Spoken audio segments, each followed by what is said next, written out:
Junction. एक छोटे से शांत शहर में राहुल नाम का एक युवक रहता था। वह हाल ही में अपनी नई नौकरी के कारण इस शहर में आया था। शहर छोटा जरूर था, लेकिन अजीब तरह से शांत था। रात होते ही सड़कें सूनी हो जाती और हवा में एक अनजाना सन्नाटा भर जाता। राहुल ने शहर के बाहरी इलाके में एक पुराना लेकिन सस्ता घर किराए पर लिया। घर थोड़ा अलग थलग था। आसपास ज्यादा मकान नहीं थे। मकान मालिक ने जल्दी जल्दी में चाबी थमाई और ज्यादा सवालों का जवाब दिए बिना चला गया। राहुल ने सोचा, सस्ता है, शांत है, मेरे लिए ठीक है। कि पहली रात सब सामान्य था। उसने सामान जमाया, खाना खाया और थक कर बिस्तर पर लेट गया। बाहर हल्की हवा चल रही थी। कमरे में एक पुरानी दीवार घड़ी टंगी थी, जिसकी टिक टिक सन्नाटे में साफ सुनाई दे रही थी। रात गहरी होती गई। अचानक थक थक थक राहुल की आंख खुल गई। उसने करवट लेकर दीवार घड़ी की तरफ देखा। ठीक 3 बजे थे। फिर से आवाज आई, थक थक थक, जैसे कोई धीरे धीरे दरवाजा खटखटा रहा हो। राहुल पहले तो समझा शायद कोई पड़ोसी होगा। वह उठकर दरवाजे तक गया। दिल की धड़कन थोड़ी तेज थी, लेकिन उसने खुद को संभाला।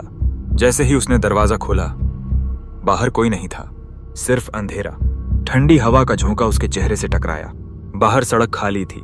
दूर कहीं कुत्ते के भौंकने की आवाज आई। उसने इधर उधर देखा, फिर सिर हिलाते हुए दरवाजा बंद कर लिया। शायद मेरा वहम था, उसने खुद से कहा। लेकिन अगली रात ठीक 3 बजे इस बार आवाज पहले से तेज थी। थक थक थक, और इसके साथ ही खिड़की के शीशे भी हिलने लगे। पर्दे हवा में लहराने लगे, जबकि बाहर हवा बिल्कुल नहीं चल रही थी। राहुल का गला सूख गया। उसने धीरे धीरे खिड़की के पास जाकर बाहर झांका। फिर वही सन्नाटा, कोई नहीं। अब उसके मन में डर घर करने लगा था। सुबह होते ही वह पास वाले घर में रहने वाले एक बुजुर्ग व्यक्ति के पास गया। उन्होंने उसकी बात ध्यान से सुनी। उनका चेहरा अचानक गंभीर हो गया। तुम उस घर में रह रहे हो? उन्होंने धीमी आवाज में पूछा। हाँ, क्यों? बुजुर्ग ने गहरी सांस ली। उस घर में पहले जो आदमी रहता था, उसकी मौत ठीक रात 3 बजे हुई थी। कहते हैं उसने मरने से पहले भी कई रातों तक दरवाजे पर दस्तक की आवाज सुनी थी। राहुल के पैरों तले जमीन खिसक गई। लेकिन उसकी मौत कैसे हुई? उसने पूछा। बुजुर्ग ने सिर हिलाया। कोई नहीं जानता। सुबह वह अपने कमरे में मृत पाया गया।